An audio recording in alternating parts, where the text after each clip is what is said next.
喂。喂，彤彤睡了吗？刚躺下。哦，你今天晚上没有应酬啊？没有。那。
直到12点的钟声响起，灰姑娘才慌慌张张的。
回来了。你怎么在这儿呢？路过，顺便来看看你。你在这等了多久了？一会儿。我想进去坐坐。哦。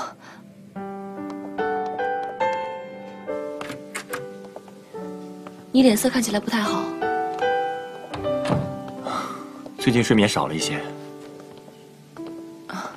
你这么晚过来，是有什么事儿吗？我已经跟别的投资方签了合同了，酒店的事情算是解决了。是吗？这是好事儿啊！来。可对我爸来说，就未必了。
有时候我看到厉仲谋，也会觉得他很可怜。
自从你知道我跟厉仲谋的关系以后，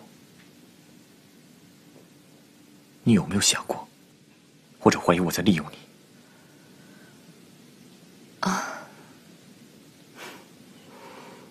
就算是，我也从来没有怪过你。真的不会怪我？有什么好怪的？就好像上次去梁瑞强的舞会，之前我还在焦头烂额，想怎么样才能争取到这个大客户，跟公司有个交代。结果你就叫我去做你的舞伴。这么说来，还不是我利用了你？当我知道你和厉仲谋是兄弟之后，其实我也曾想过，你对我这么好，这么关心我，会不会有你的目的？可是我不怪你，每个人都有他生活的目标。再说，你从来都没有伤害过我，一直在帮助我。梧桐，我相信我的直觉。你是一个善良的人，你一直都把我当做你最好的朋友，谢谢你。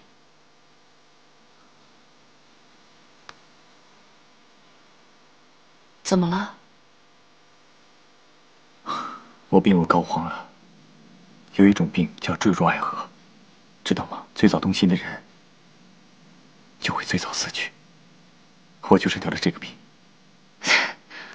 别不正经了。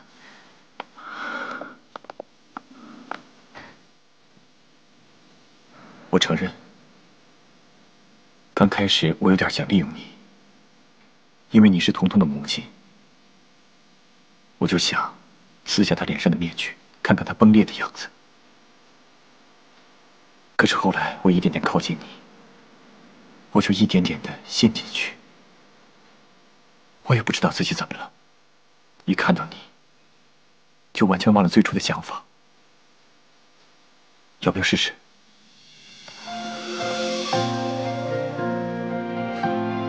你很像。你别再开这样的玩笑了。这样你就紧张了，证明我还有药可救。你别闹了，今天发生这么大的事情，你应该快点回去跟你的父亲说一下。你记得不要跟他吵架，也不要着急，有耐心一点。哎呀，好了，你别站在这里，快回去休息。